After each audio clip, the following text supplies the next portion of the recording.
Assalamu alaikum wa rahmatullahi wa barakatuh, and welcome to our next session of Asmaul Husna. I really hope you guys are learning these names, as each one is just so beautiful, and we are learning more about the descriptions of our beautiful Lord, Allah subhanahu wa ta'ala. So today's name that I'm sure you can see on the screen is Al-Hakeem. Yes, the name Al-Hakeem means the wise, and not just a little wise, but all wise, the one who is all wise in everything, in his wisdom.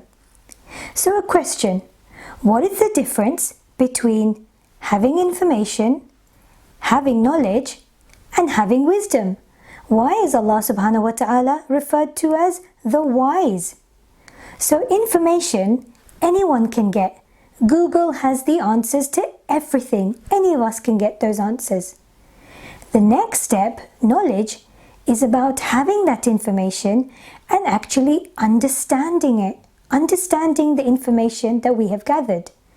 But wisdom is knowing how to apply the knowledge that you've understood and then put it into your own life, so you can be truly wise in the decisions that you take in your life. So Allah subhanahu wa ta'ala is the all-wise. He possesses all wisdom.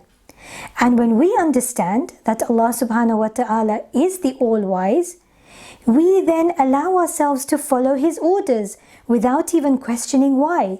It is called total submission, because we know Allah knows what's best for us. So let me tell you guys a story. I'm sure you all love stories. And in my story, it's about a piece of clay, a clump of clay. And in this story, the clump of clay can talk. There was a clump of clay that was sitting in a shop, in a pottery shop, quietly on the shelf, minding its own business in its comfort zone. One day, the potter decided to pick up this lump of clay and started beating it. The clump of clay started shouting, "You're hurting me, what are you doing?" But the potter still continued to beat this clump of clay. He then decided to put the clump of clay under water and washed it in really cold water to try and mold it. The clay started shouting, "This water is freezing, take me out." But the potter still continued. He then took this clay and put it on a pottery machine. I'm sure you've all seen these pottery wheels. They make the clay go round and round. This clump of clay started shouting, "I'm getting dizzy, stop!" But the potter still continued, doing whatever it wanted to do. It finally stopped, and he took the lump of clay and put it on the shelf. The clay thought, "Finally, this potter has left me alone. I don't know what got into him."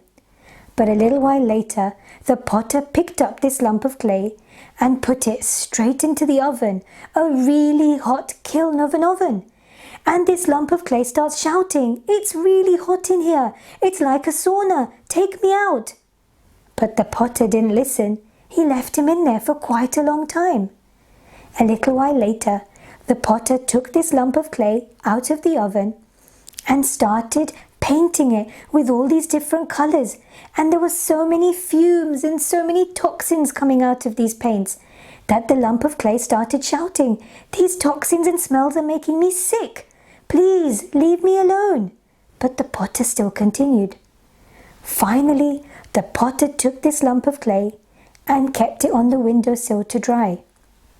A little while later, so many people started walking past the window of this shop. And they started looking at this lump of clay, and they all started admiring it. The lump of clay was a bit confused. "Why is everyone looking at me? Why is everyone stopping just to see me? I'm a lump of clay." So he shouts out and calls the potter, "Can you come here? Can you tell me, why is everyone looking at me? Why are they all stopping by the window to look at me?" The potter says, "1 minute." And he brings a mirror.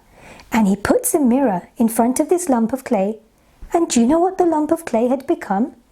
It had turned into a beautiful teacup with so many different colors and all painted in gold on the side. It looked beautiful. The lump of clay was confused.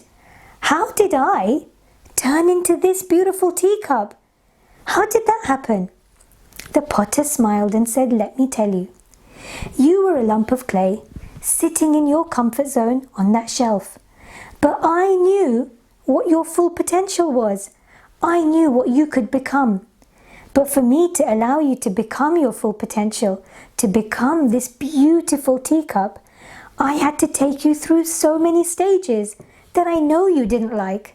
I had to beat you, put you in the cold, put you in the hot. I had to spin you. I had to color you in toxins. I had to do all of these things.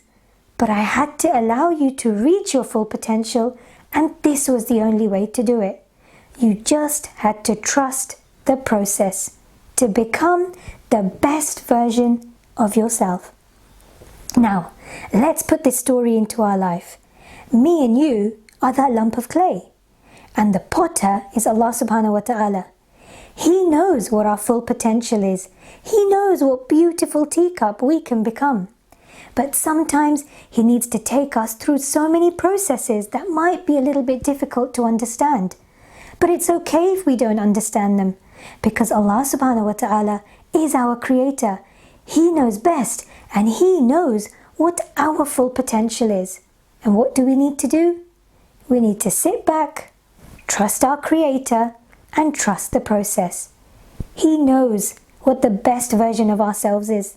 And sometimes we may need to be beaten into shape and put into shape and have things happen to us outside our comfort zone. But we need to know that Allah knows what He's doing, and He's doing it to get the best out of us. So how do I put the name Al-Hakeem into my life? Well, first of all, I need to learn to trust the process. I need to be able to submit to Allah subhanahu wa ta'ala's will, and to know that whatever He does for me is because that is the best for me, even though I may not understand it for a while. And secondly, the name Al-Hakeem is the one who is wise, the one who has wisdom.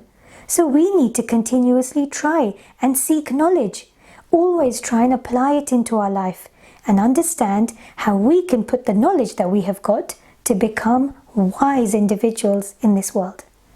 I hope you enjoyed the story today.